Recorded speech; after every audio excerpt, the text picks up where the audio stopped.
Hello and welcome to this episode of Battling with Business with me, Gareth Tennant. And me, Chris Kitchener. In this podcast, we're hoping to explore ideas and concepts around teams and teamwork, leaders and leadership, and all things in between. It's a discussion between a former Royal Marines officer and a product manager from the world of business, comparing and contrasting our experiences as we attempt to work out what makes teams, leaders, and businesses tick. And this week's podcast is quite boringly, on my end, certainly, sponsored by Just a Cup of Tea, because it's a weekday evening and I haven't really stopped work yet. What are you drinking? See, this is unfair. We've done podcasts where you get to be on a different continent and doing something very exciting. I am on the road. A chunk of my team, we're doing quarterly planning. And so I am in a very, very exciting Best Western hotel, and in the true sense of the BBC, there are other hotels, 5 miles east of Birmingham Airport. And my drink of choice tonight, sitting in my hotel room where you can probably hear the air conditioning whirring in the background, is a bottle of Diet Coke to sip in the evening. So we're really gonna, I didn't think this was going to be a competitive podcast, but I think we're going to have to turn it into that as well. You are absolutely living the corporate dream with your Diet Coke in a West Midlands hotel doing a quarterly review.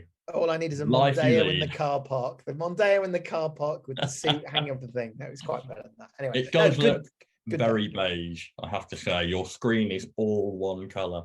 It is rather beige, but you know, I've been lucky. I've traveled the world in different hotel rooms. It gets to the point where it's just a place to sleep, so it's all good. And actually, an opportunity for me to sit down and spend a bit of time on the podcast. So that's quite good as well.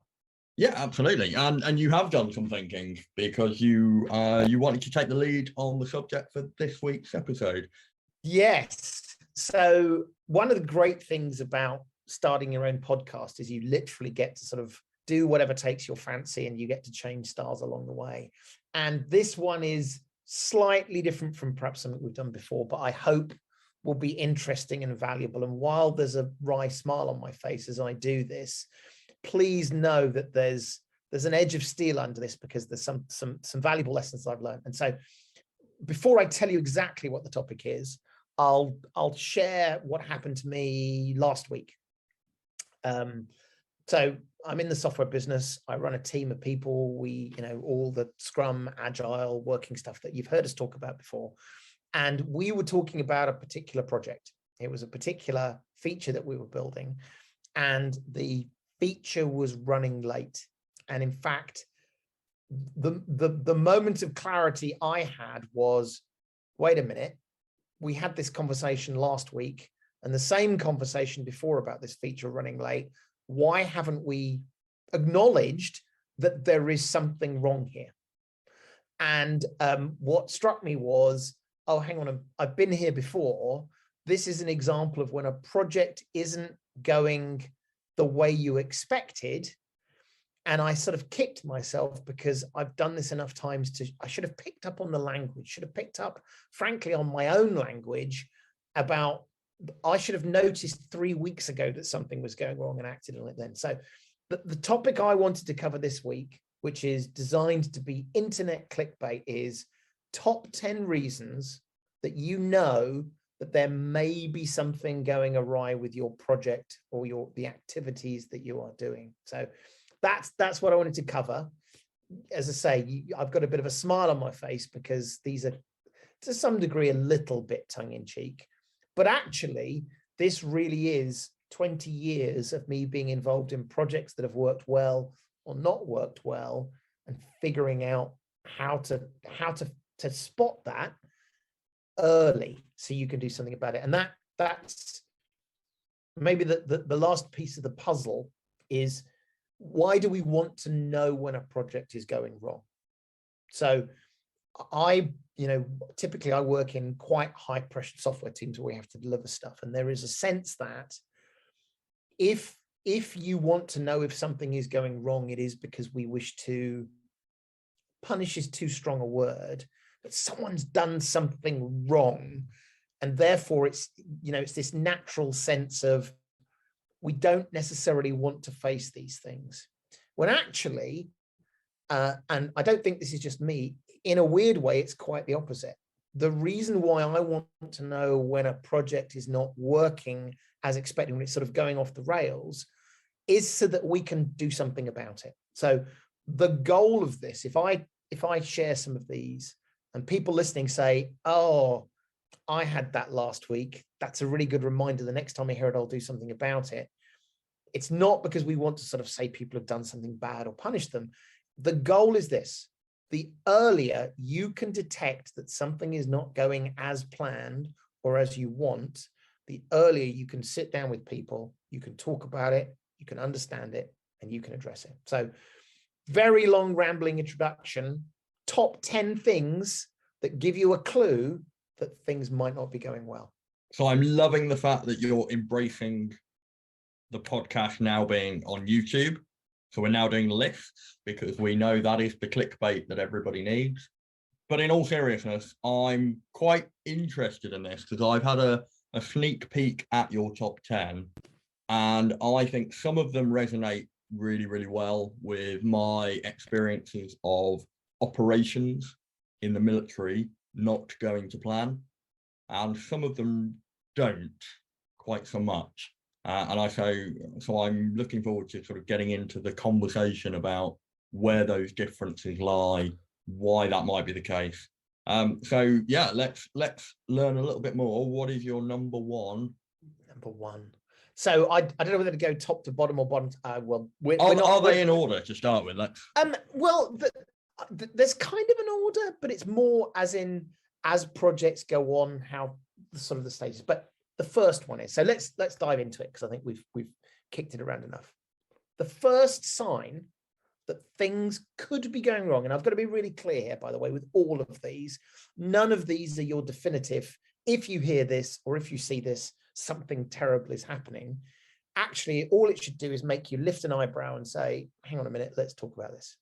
The first one, which is going to be really counterintuitive, is optimism.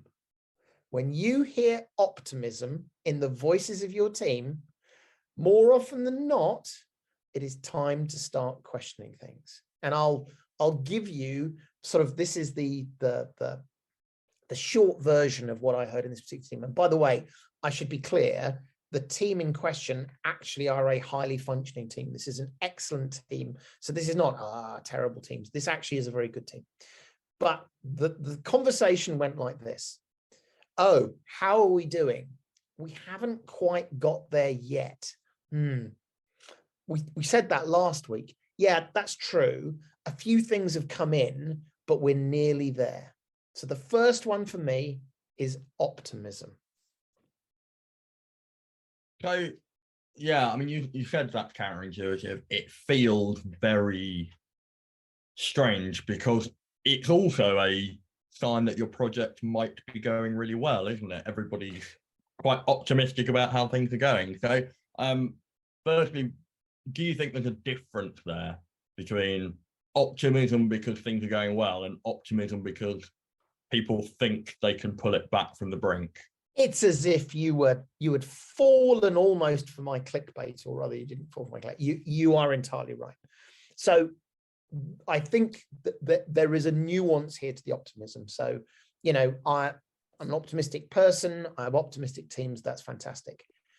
Actually, just to dig in a little bit more, this is optimism around a plan. So here's the funny thing. A plan has no emotion to it. A plan is a series of activities, a series of milestones, a series of outcomes and goals. If you think about it, there is no optimism or pessimism around a plan. There is just a plan. So when you start to apply optimism to a plan, that's the first little sort of indicator you want to talk about it. But the second thing which you tie into that is, so if everything is hitting all the milestones and everything is going well, you literally are meeting the whole plan and you are optimistic. That's not a bad thing necessarily. I might come back to that later. But if you're optimistic and you aren't meeting the milestones, and what's more, on multiple occasions, you have said to each other, we're not meeting, that's the one to look out for. Now, again, I'm making it out this is all black and white, and again, sort of a big smile on my face, but that for me was the key thing. It was the same conversation, effectively 3 weeks in a row. The outcome had not changed. We had not completed the project. We had missed the milestone, missed the milestone, missed the milestone. And yet we were saying it's okay. And just, I bet people listening to this would say, well, you're an idiot, Chris, because you've articulated there was a plan. The plan was not met. How on earth could you not have seen optimism? Optimism is it'll be okay, we'll make it up, we'll get there. And my favorite story of optimism ever is a project that ran 1 year late. 1 year. And what's the typical sort of time frame for a software project in your world? It can really vary. I mean, typically we've talked about cycles of sprints, so 2-week cycles where you can measure and adapt. But often when you're building features, it's not just 2 weeks, it will be multiple sprints. So honestly, it can go anywhere from 2 weeks to a couple of months, which is very typical, through to a year. And so to overrun by a year is an incredibly large amount. And yet no one sort of stood there and said, stop. Everyone said, what are we going to do to kind of make it a bit better? So the power of optimism is astounding in terms of, if you want something to succeed, if you haven't quite identified that it's not going to work, and you kind of don't really necessarily know what you need to do to fix it, it is surprisingly easy for projects to fail. And as the aeroplane crashes in a fiery mess into the ground, the last words said by the pilot was, I think it's going to be okay. Yeah. One of the principles of war, there are principles of war, who knew? One of them is maintenance of morale. And we've talked before about the components of fighting power, so the moral component, the physical component, the conceptual component. Well, that moral component, that why and how do we get people to put themselves in harm's way, to get out of the trench and run towards the enemy, or whatever combat situation we need our people to engage with, is making sure that they believe in the cause, that they're optimistic about the outcome. We've referenced several times on this podcast already the heroic efforts of the Ukrainians. If you think back, over a year now, to just those first few days after the initial mass invasion on February the 24th, those couple of days when the whole of the Western world was saying, how long is it going to be before Kyiv falls? Everybody expected the Russians to swarm over Ukraine, for the government to topple within the first 3 to 4 days. And I think one of the reasons it didn't, we've talked a lot about the Russian reasons why they weren't as organized and as good at this as they could have been. But one of the reasons the Ukrainians were so good was that even in the face of overwhelming odds, even in the face of a logical, coherent argument to say, this isn't going to work, they found the moral courage and, through the exquisite leadership of Zelensky, managed to galvanize the people to resist, to do things. And that turned it around. So I think there's a question there, isn't there, about how do you see optimism as a sign that the project is in trouble, and how do you use optimism as a gauge of how good your team is going to be at facing the challenge? I think that they're two separate things. So actually, I would argue the Ukrainians have not sustained themselves purely on optimism. There is certainly a factor of that. I would argue they have a plan. I mean, I think in the early days, they were figuring out what the plan was at the last minute, but I don't think just them sitting there and saying, we're going to do it was what they did. I think there was a plan. So and going back to your point about the team, I think the word optimism is an emotional feeling, a state of mind. It's about how I feel about something, but that absolutely is not the same as, you can't connect that with, if I feel optimistic, the plan will work. And so I certainly don't feel that you shouldn't be optimistic either as a person or in a business. But it's this idea, which is it's the plan that's going to save us, not the optimism. And if you have a plan and optimism, we're all good. But it's just, and maybe the better term is, I was going to say blind optimism. That's not quite the word here, but hopeful optimism. The point about number one is I can't give you evidence of something that has changed that now indicates that this plan will work, but I'm going to believe I get there. I sound terrible today because I sound like I'm beating on the idea of optimism. No, I think that makes a lot of sense, actually. And I like the disconnect. And you said earlier about plans not being emotional, they're just plans. You know, I think for me, you know, this first point is about, you know, being optimistic about the way that you're working, optimistic about what you're trying to achieve, but not being optimistic about the way it's being executed, and dislocating the passion for the project with your objective assessment of how the project is going. And we talked in the operational art episode about measurement of performance, measurement of effectiveness. To do those things properly and to do them well, you need to be emotionally, you know, detached from the problem set, so that you can, you know, with a critical eye, objectively measure how effective you're being, and you can be honest to the command about the status of the current conditions. I think you've described it very well. And the final thing I'll say on this one before we go to number two is, it's so easy to do. You're surrounded by good people. You're surrounded by talented people. Something's not quite working. We all want it to work. We're all going to push through. The thing about this one, which is kind of difficult, is I wanted to be optimistic. And going back to the point, the way you solve this is you think about the facts, the plan, the outcomes, the measurements, and that's how you do it. This is 20 years as a product manager. This is probably the most useful thing that I have learned. And that is, to be a good product manager is about being a good product manager without emotion.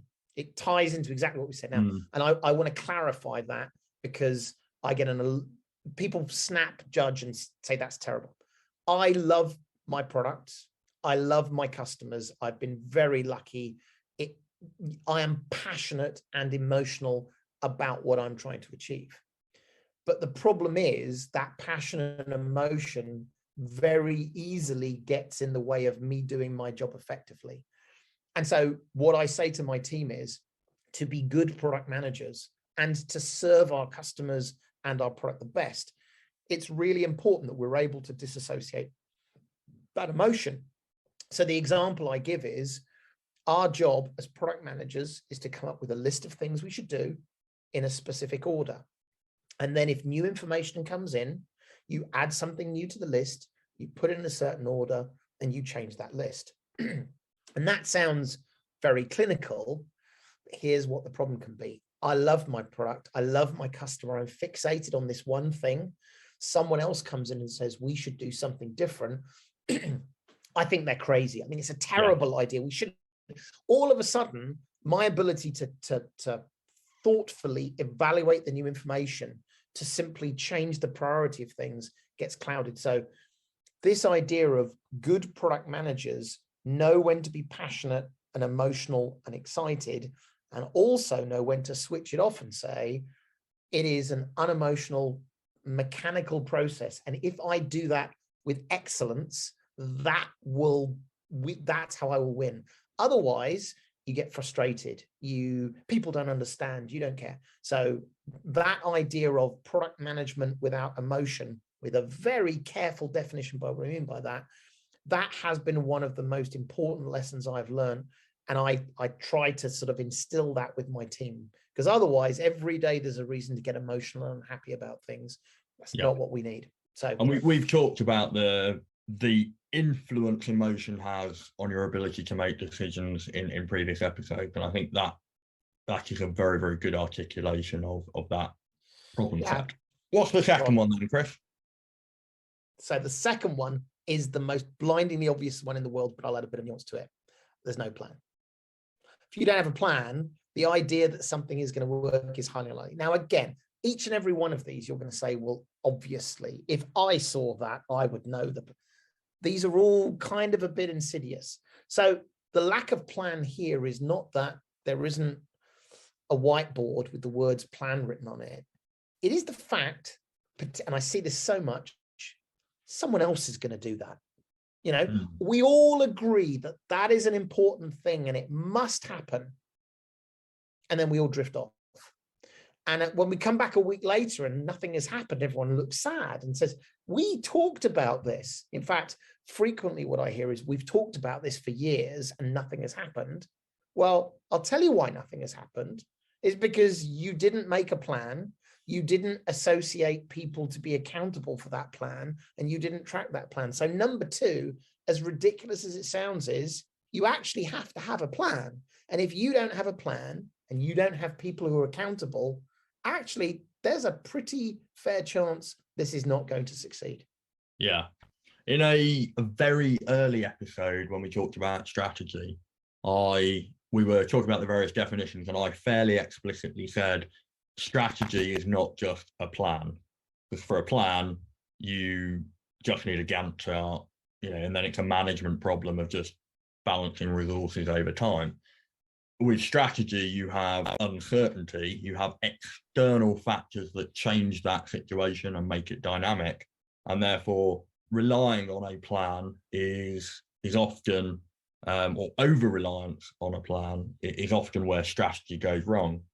But not having a plan at all means that you're operating in an almost chaotic space. You are hopeful. You are hopeful that someone in the room felt it was important enough and was to go and do it. And I think maybe a different, when we put this on the internet as our top 10 list to get clicks, it's not necessarily lack of plan. It is the assumption that someone else has made a plan and then everyone walks away. Because I think that's the really thing. And again, it's remarkable how frequently it happens where you've all seen it. You're in the room. You talk about something, people get really excited, something must be done, and there's no follow-up actions. There's no, this is what we're going to do, we're going to meet again. And so, of course, why would you think something was going to happen when we don't actually have a plan? And of course, Eisenhower quite famously said, planning is, having a plan is useless, but planning is indispensable. I think that's very, very well said. And I think part of that is, firstly, when the plan falls apart, when no plan survives contact with the enemy. When the plan falls apart, when things change, you are all collectively invested because you have done the planning. If you are either just working off the fact that there is no plan and you're all just kind of doing stuff, that's pretty chaotic. If you're also working off the idea that there is a plan and somebody else is responsible for it, then you're not invested in it. Both of those lead to a potential deviation in people's collective efforts, or just incoherence in what you're trying to do and how you're trying to do it. Yeah, I wonder whether there's some people listening to this thinking, this is a stupid one, because what situation could you imagine in a professional world where someone wouldn't make a plan? And again, I think with all of these things, partly they're tongue in cheek, but seriously, these happen when you think, I'll tell you a world where people don't make plans, when there are heroes. So there's this sense of there are people, and you will all know them in your workplace, who are the guys and girls that say, I will not let this fail. I will work until 2 o'clock in the morning. I will do something without being asked, and I will go the extra mile. And it's this classic balance of this. So having people who are committed and will go the extra mile, in fact, often the extra 5 miles, the people who don't need to be asked twice, are really fantastic people to have in the team. But here's the downside. When you do that, people start to rely on the heroes. You start to say, well, I know this project isn't realistic, but Bob, he'll work the weekend for us, or Jane will work the weekend for us. And so there is a real balance to be had around whether you have heroes in your organization. And a different way of saying it, rather than saying heroes are bad, and that's not what I mean, is have you built a sustainable organization, a sustainable, robust organization? Will that organization, if that person is on holiday, still succeed? So going back, why is it that there could be a world where there wouldn't be a plan? Again, often I've seen it, which is, well, if I say I want something enough, Bob will realize I mean him, and Bob off his own back will come with a plan. So again, another area where I see quite a lot organizations not having a plan and being found out is when the situation changes and the dynamic is new, and they haven't done enough of what we've talked about before in terms of evaluating future possibilities, contingency planning, red teaming situations. But when things change, and they change rapidly, and you haven't thought about that or something close to it, you're left then without a plan. And I think, again, that's when things can become unstuck. And in the military, we try and get around that in two ways. One, things that we routinely can anticipate and expect, we train for. We have what we call immediate action drills, and we've talked before about the value of rehearsing things, so that when the situation changes, there is a plan. It's just not explicitly the plan. It's just a fallback kind of response option. And the second thing we do is we red team things. We have a third party, normally the intelligence staff, who try to get inside the minds of the competitor, the adversary, and try and pick apart our plan so that we can think about situations where that will go wrong. We've done a whole episode on that, so I'm not going to dwell on it anymore, but I think that is a situation where you may find yourself without a plan if you've not given it enough thought. And maybe to finish this one off, how do you know whether you've got a plan or not got a plan? And then again, I'm going to say this even more times. I know this sounds ridiculous. Here's an interesting question for you to ask. Am I witnessing a set of activities, people doing things, or am I watching a plan where there is a set of connected actions that need something else? And again, probably sounds weird. This is one of my particular bugbears where we say, this thing must happen. And all of a sudden, people are active and doing things. And we report back, I am doing something, isn't it great? And I have done something. And everyone says, woohoo, we're making progress. No, we're not. We're doing things, but these things do not connect and lead us to a clear path. So that's it's a common thing when there are high value projects and when there are sort of almost vanity projects. Are people doing things to be seen to be doing something, or is there a coherent plan which connects those things and leads us to an outcome? Yeah. All right. I've done so. Optimism, number one. Separate out optimism, from the plan. The plan's going to make you win, not optimism. Number two, we just talked about is the lack of a plan. That we think something's going to happen, but no one's accountable. There isn't a plan. Number three is another one of those. I mean, all of these come from the heart because I felt these, which is you start a project that you maybe weren't ready to start. And so this one, in my language, is about a lack of specifications and goals. And it's this sort of sense of, we should get started. We probably don't know enough, but it'll be all right because we'll figure out as we go. And there's a real sense in the software world of there is sort of this world of, we're not ready to start building the software yet because we don't know enough. We haven't answered all the questions. Now, this is the bit where you get into the debate about we can't know everything. It's a world of unpredictability. I get all of that. but there's a big difference between, conversations I've had in the past. So we need to start building this thing next week. Is it red or is it blue? We don't know. We haven't spoken to the customer yet. This is a pretty fundamental question. And if we don't understand these specifications and goals and acceptance criteria, there is an opportunity for things to start to slide. And not only do they slide, but you then witness people starting to say that that's okay. So, we wanted it red. Oh, we got a blue thing because we hadn't quite heard from the customer yet. But it's okay. Blue is probably okay. And you start to hear this language which says, hang on a minute, we didn't know what they wanted. We may not have got it right. We went early, but now we're starting to say it's okay.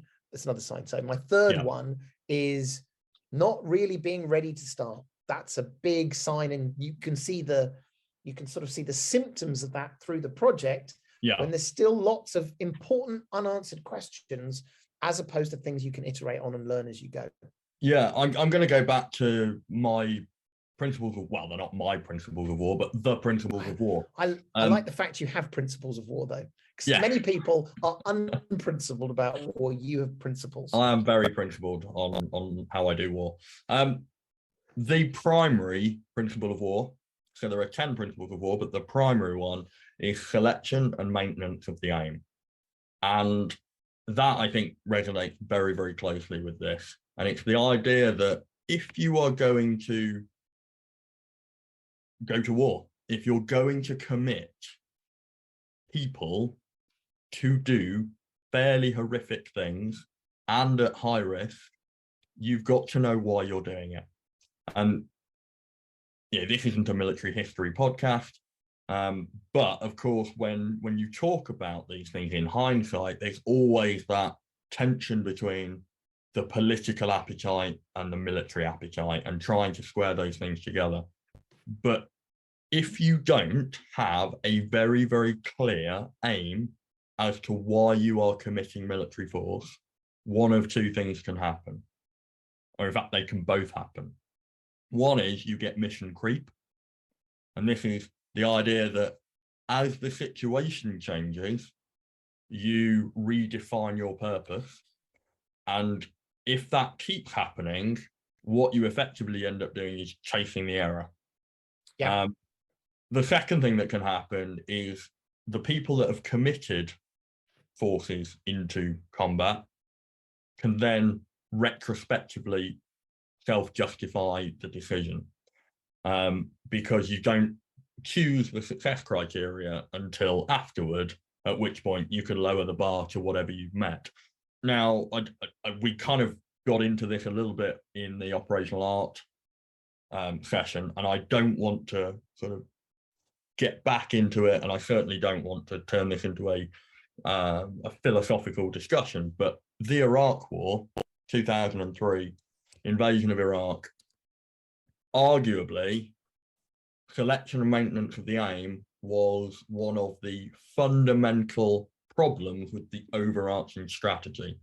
Knowing what we were there for beforehand was almost, black and white and pretty clear. And 2 decades later, we're talking about completely different things. I think that is another element to this lack of specification and goals. If you're going to commit capability to do things, you've got to know why. And more importantly, bringing it back to the operational art piece, you've got to be able to know how to measure whether you're attaining those goals. Because if you don't know what the goals are, you can't measure effectiveness. You can only measure performance. And you have to be really honest about it as well. So I've had an experience in the past where we had an agreement with another organization to do some work. 6 months in, they were unable to deliver the work we had originally said. And it was interesting how people around me were talking as if the new thing they were going to do was what we had originally asked them. So I think what's true about all of these things is, if you wrote them down, I'd like to think that all the people listening to this podcast are pretty smart. All of these things you would say, but by definition, Chris, the project isn't going to go well. this isn't very useful. The reason why this is so difficult is because these things are masked. Human nature says, the case I talked about, look, we've spent money, we've built a relationship with these guys, we're invested, we've told other people we're going to do this. It's really hard to say, wait, this hasn't worked. Stop. Yes. This is the the sunk cost fallacy. Well, in fact, frankly, the sunk cost fallacy is lurking around all of these things, which says, what is it that stops me identifying this project is not on track? Yes. More often than not, it's the sunk cost fallacy winking at me saying, well, we've got so far. Well, we're kind of doing the things that we said we would do. It'll be all right. That's what everyone has to look out for. Yeah. And again, that part of the sunk cost fallacy is it's a system one subconscious thing. I've invested time and effort, and so subconsciously I feel like I need to get something out of this. This needs to be successful. But it can also be a very conscious thing. And what you end up doing is justifying activity by measuring the things that you know you're going to get positive returns on. And so we're back to this measuring performance. How many meetings have we had, et cetera, et cetera. All of these things come together because what you've just described is, let's measure activity because we've done lots of activity. And if we measure activity, we'll all feel good about ourselves. All right. Well, look, I tell you what, we've been talking now for, I think, half an hour or so. Why don't we take a quick break? And then let's come back and frankly canter through the last, I think it's the last 7, because we've got quite a few more to go. So we'll be right back. See you in a second. Sounds good.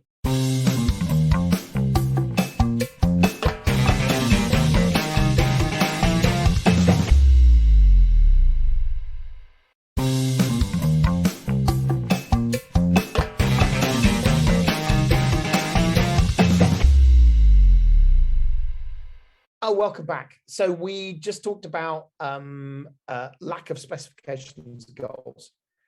Number 4 on my list of things that give you a sense that maybe the project isn't running as well, and none of these are definitive.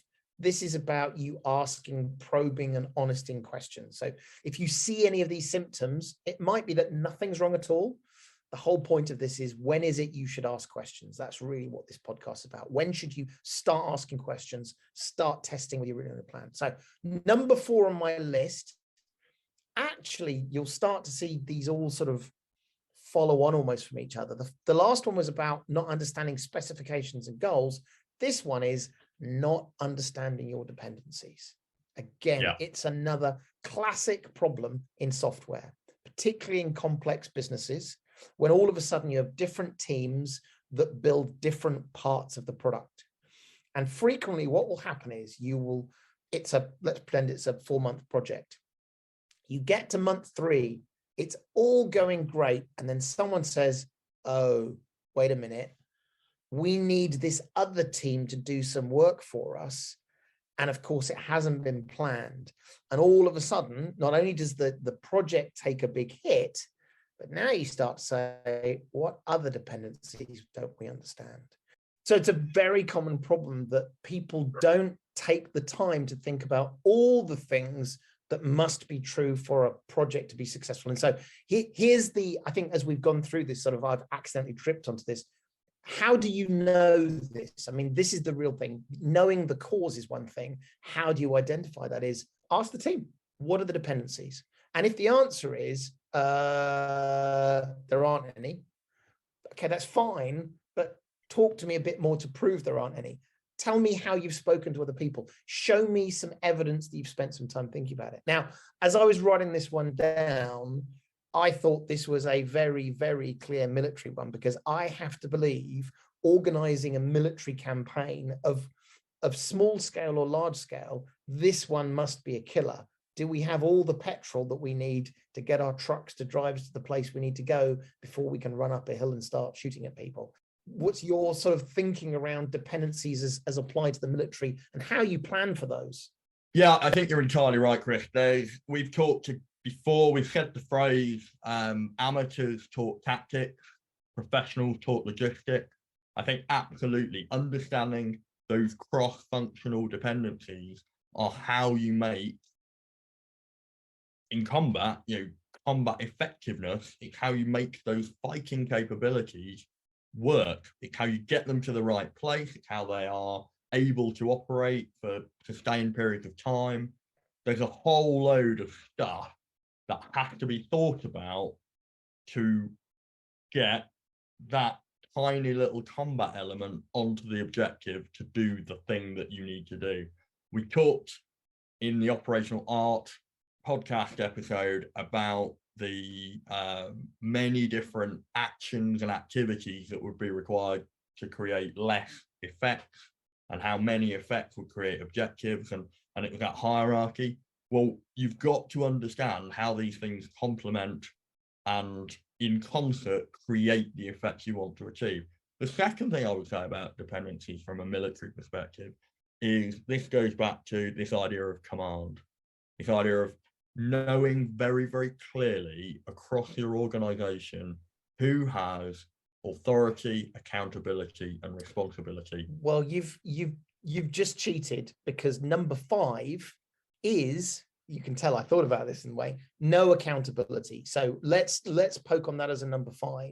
And I suspect, well, I suspect you've come up with that because you've started from having a lack of understanding of dependencies, and that as a symptom will create ambiguity about accountability, which is also a problem for a project. Well, it goes, I mean, all of these are linked. So lack of a plan, lack of a specification and goals, lack of understanding of dependencies. Okay, who is on the hook for these things? There needs to be someone who says, I am the person who is accountable that these things must be thought about and delivered. So that I think is really important. So number 5 is no accountability. Who is in charge or responsible or accountable for the project and the outcome?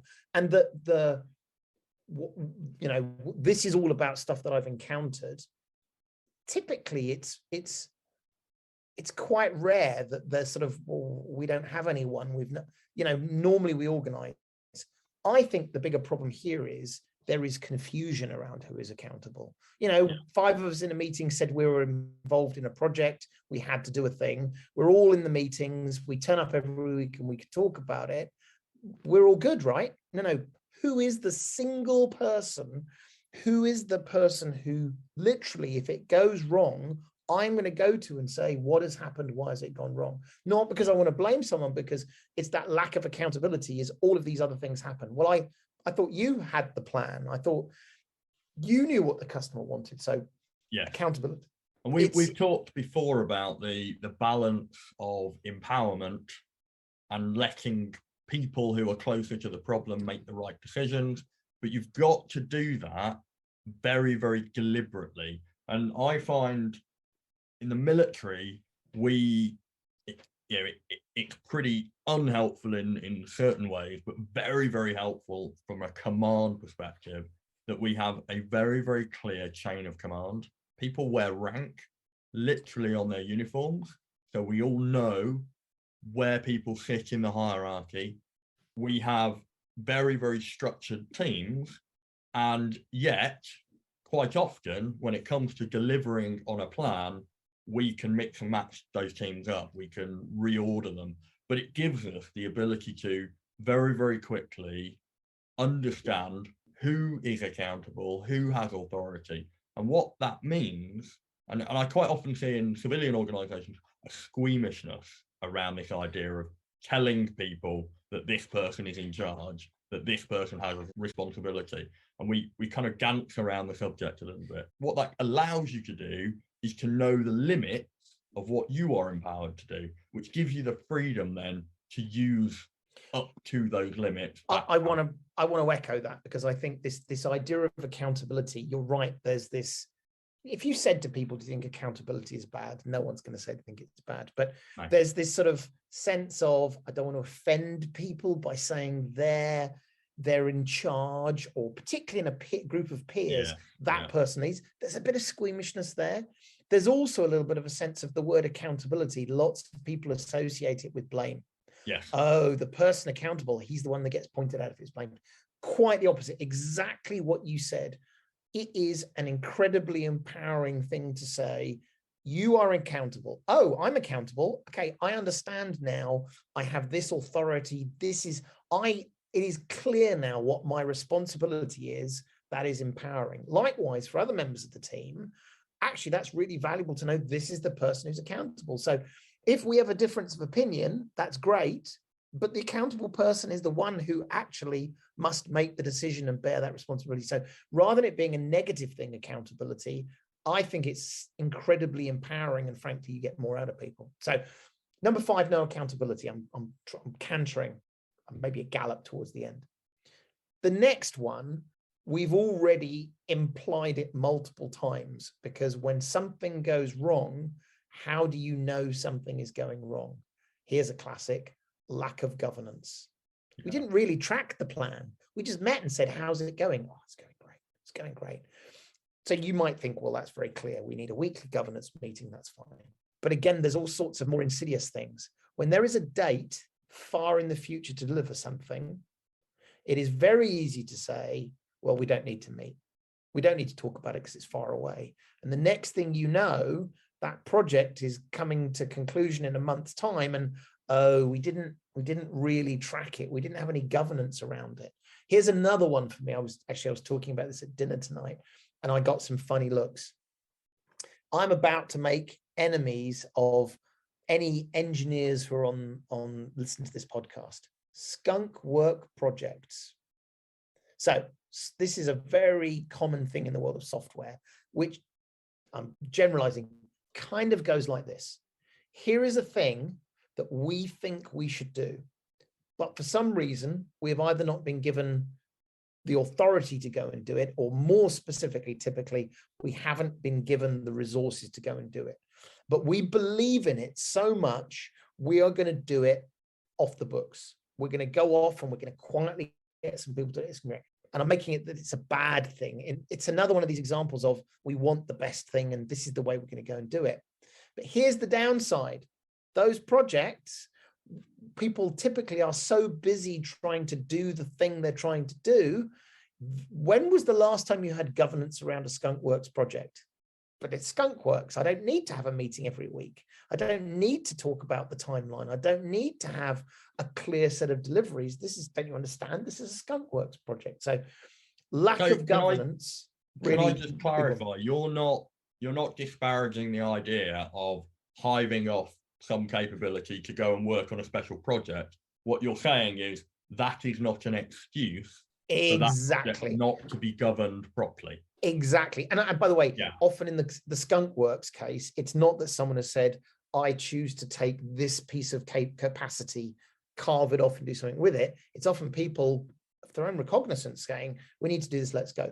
That's less of an issue. The big issue is that there is literally no excuse not to apply good governance in whatever form it looks like for whatever you do.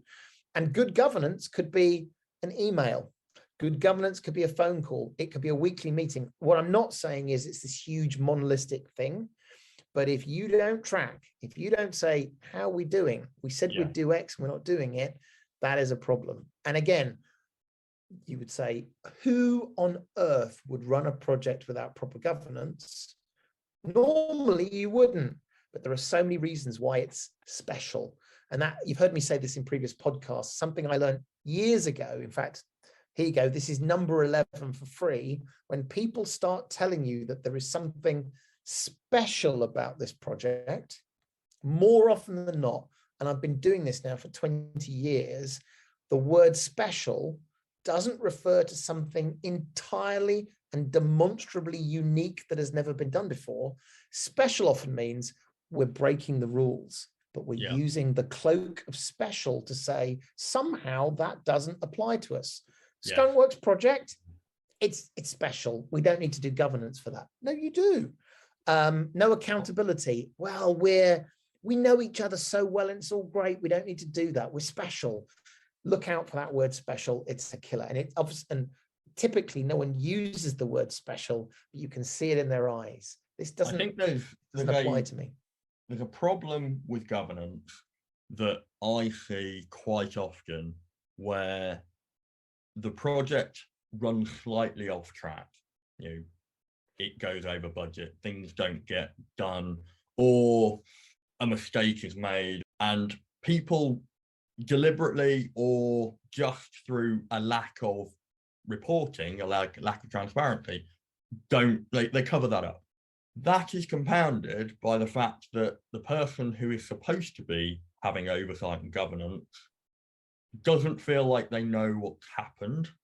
They might have a sense that something has happened, but they don't know what it is.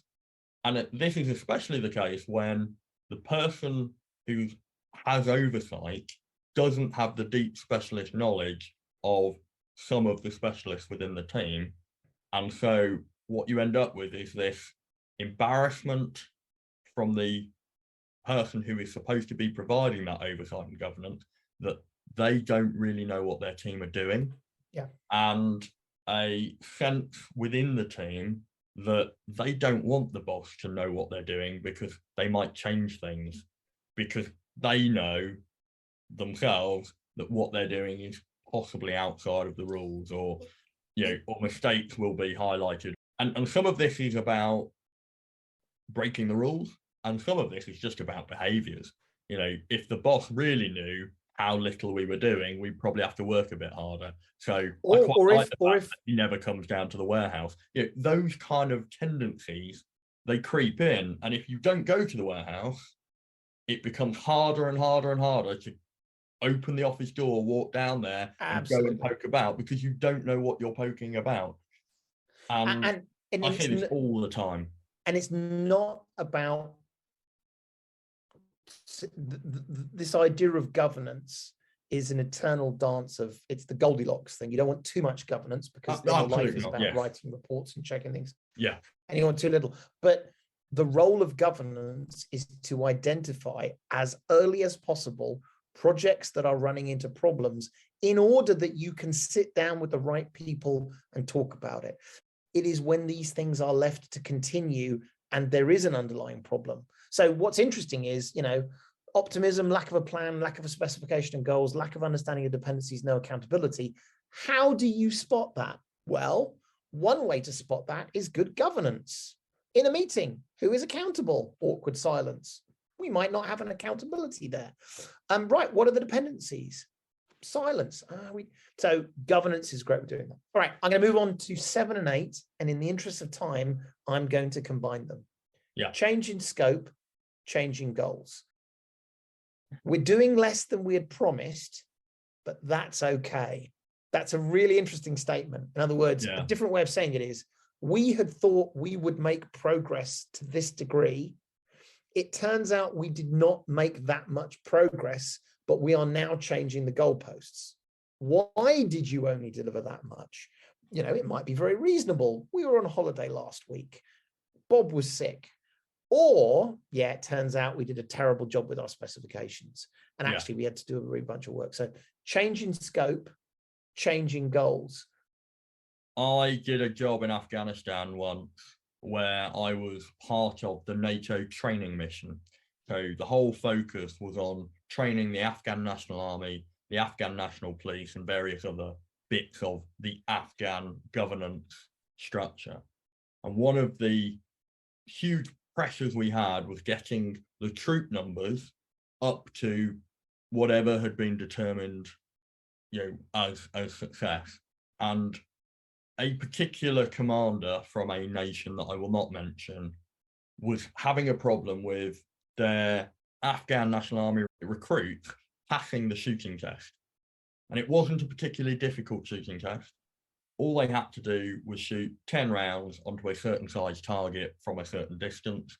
And to be honest, if you knew how to safely handle the weapon and you were strong enough to hold it, you should be able to pass that test. It wasn't particularly difficult.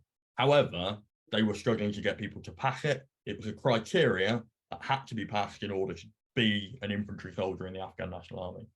And all they did was say, well, they have to hit 10 rounds on the target, so why don't we make the target bigger? And that's what they did.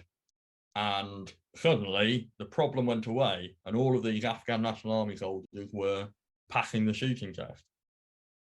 Anybody rationally who steps back from that situation can objectively see straight away that all you're doing is lowering the quality and therefore increasing the risk. And that is not the purpose of that goal. But because the pressure of the project was such that this goal became the focus, not the effect we were trying to achieve, that's what they did. Very common. People, I mean, in the software world, we deliver a thing which isn't as much as we said. And because there is such the moment you finish one project, you move on to the next, it's so easy. In fact, it's almost always that no one says, wait a minute, stop. Did we deliver less because that was what was truly merited? Or did we deliver less and we should talk about that because that means we might not deliver what we need to deliver in the next cycle as well? So changing scope, changing goals. Last two, overconfidence. We've done this before. You know what? We don't need to do half those things. You know, I know we used to do weekly meetings. We've done this. This is just like the thing we did before. Let's do monthly meetings. You know, we don't have a plan, but I'll go get the plan we did the last time. Overconfidence. It's such an, particularly in teams that have worked together for a long time, we naturally want to take shortcuts. Shortcuts is another word for optimization and going faster. The trick is when you apply those shortcuts and when you don't apply those shortcuts, and overconfidence. And then I think there's a part that goes with that, which is as an individual becomes more skilled at doing a job, something they've done many times before, they don't need to refer to the manual every time. They don't need to necessarily follow all the steps. And so what happens is the old sweats over time effectively shortcut the system and create their own way of doing things. That's fine if you are an individual that provides a service. If you are part of a team, people will try and emulate that because they want to be like the professionals, and professionals take shortcuts because that's what they're observing.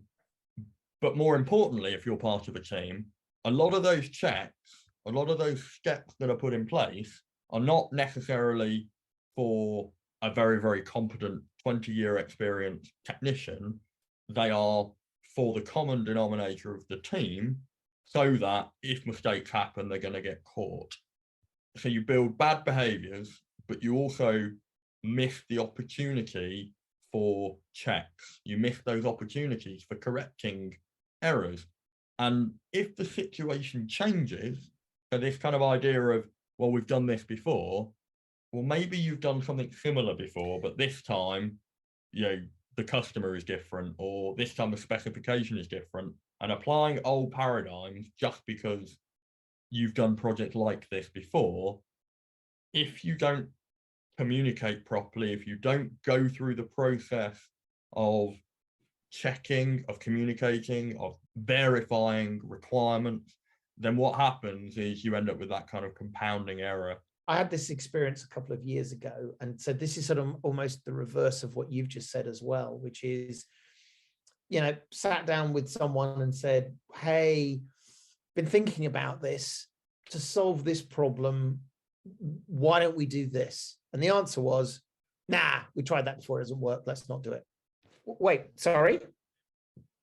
Yeah, it doesn't work. Well, hang on a minute. You're assuming, A, that things are the same, and B, you know how you said you've got evidence that it doesn't work? Did we build that evidence based on real world, or did we execute poorly, fail, and therefore never try it again? So overconfidence, and maybe overconfidence is I don't know whether that's the wrong word, but the shortcuts I think is right. Right, last one, and then we'll sort of round this all up. And you ruined it for me because I think this was one of the first things you called out, where you said, wait a minute, Chris, are you telling me that if things are going well, then that's a bad sign? I was thinking, you've ruined my punchline to the hour-long joke. What I've done, Chris, is I've made this a circular podcast, and we've just gone back to where we started. It was all very deliberate. I see what you've done now. So my number 10 is everything seems to be going well.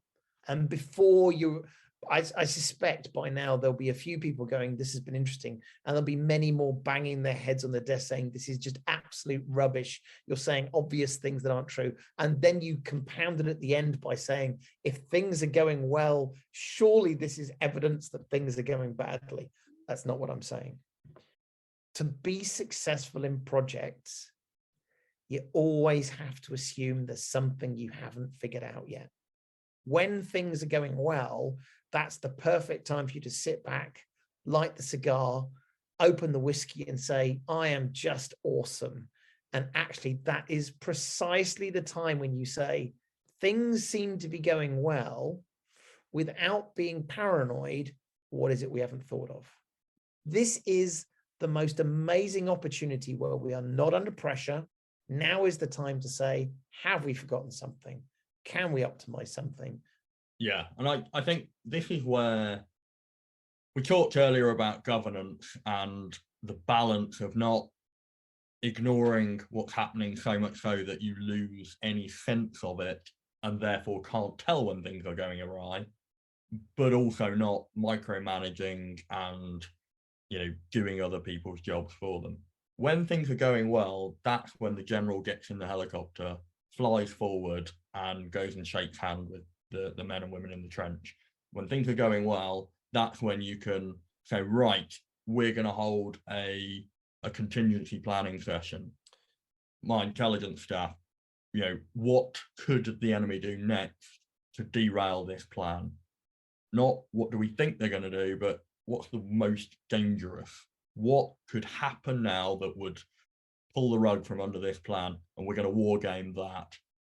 Now's the time to make sure that everybody is fully aware of what the plan is, that as things have changed, everybody is aware of the changes and the approaches, to reaffirm the goal, the purpose, the vision. It's the time where you go around and ask questions. This is what John was talking about when we talked about fear. And he said, he's now at a rank where he can get away with asking people how their weapons work. Yeah. Because he's not expected to do that as the deputy divisional commander. But when things are going well, that's an opportunity to go and ask those questions, to go and find out, to go and be educated by your team. Yeah, I think you've ended on a really, really good one, because for me, it is the epitome of good command, good leadership, that when things go really, really well, you're not going to your boss and saying, do you know what, things are going really, really well, or It's going awesome. to the golf course. What you're doing is using this as an opportunity to make space for the next time that things aren't going so well. I want to finish by phrasing this in terms of, and we've had some fun tonight in terms of talking about these things, but what is it you can do tomorrow, whether you're in the military or whether you're in business? So the two things you have talked about is listen carefully, ask questions. Yeah. Good leaders should be doing that all the time. In fact, that is our greatest skill and our greatest weapon. Listen, ask questions. Are your team being overly optimistic in the face of evidence that tell you things are not going well? Do you hear people talking in a way that says, I don't think you've got a plan. I think you're just talking about hoping that good things will happen. Yeah. When people talk about the project, are they able to articulate clear specifications and goals? Does the team, or can they articulate dependencies? Do they even think about it, or do they look blankly? Can everyone in the team point to who is accountable? You walk into a project meeting, and if you said, stop, I'm going to count to 3, and I want you to point to the one person in this room who is accountable for this project, can they do it? Is there governance? Is there a clear process by which, at whatever degree of complexity, people meet? Scope and goals, did they seem to be changing? And are people saying, everyone, the goal has changed, or the scope has changed, this is why, and this is what the outcome is? Or do people seem to be talking about things that have changed and somehow glossing over, that wasn't what we talked about 2 weeks ago? Do you walk in a room and if you've got a bunch of people that seem to be overly confident, just it's all fine. I've done this before, get out of my way, all that kind of stuff. And finally, just that feeling, is everything going well? And is everyone taking it for granted that it's going well today and therefore it must be going well tomorrow? So use those weapons of listening and asking questions. And genuinely, this is 20 years of me screwing up more times than I can count. Sadly, I can talk about more screw ups than I can victories, but these are the things that over the years I've learned. We joke about them, but these are the things which generally are at the bottom of when projects go astray. I think that's brilliant, Chris. These aren't questions that you can just answer and solve problems. But if you're thinking about them as you go, if you're asking the right questions of the right people and encouraging them to do the same and cascading that through the system, then you're going to catch this earlier than when it's too late. Perfect. And I think with project management, it comes down so much to building trust in that system. Yes, it's about technical specifications. Yes, it's about data and creating data flows, but so much of it is about building a team who all want it to succeed and are communicating honestly and openly about currently where you are in the thing, even when that's bad news, even when they're telling you things you don't want to hear. Yeah. And I think that's when you've got that, you've got a brilliant team. And when you find a leader that can empathize, communicate, influence, and has a brilliant team, that's when you see projects thrive, even when everything's going wrong around them. Right. Thank you for letting me get this off my chest. I think I'm now going to do the cliched thing of go down to the hotel bar and have a glass of whiskey from one of the 6 regular whiskey bottles in the background. But anyway, let's call it for the evening. Thank you very much, everyone, for joining us. We are on Twitter, Battling with Biz. And at this point, I remind everyone, look, we would love to get feedback from you. We are also on email, which is battlingwithbusiness@gmail.com. If you've got friends who you think would find this interesting, please share with them. The goal of this is to sort of share this conversation ideas as many people as possible. And also, if you're a newer listener, if you haven't listened to the earlier episodes, please do. We make lots of references to earlier episodes, but lots to listen. So I think that is enough for one evening from Birmingham and from deepest, darkest Oxfordshire. So it is good night from me. And good night from me.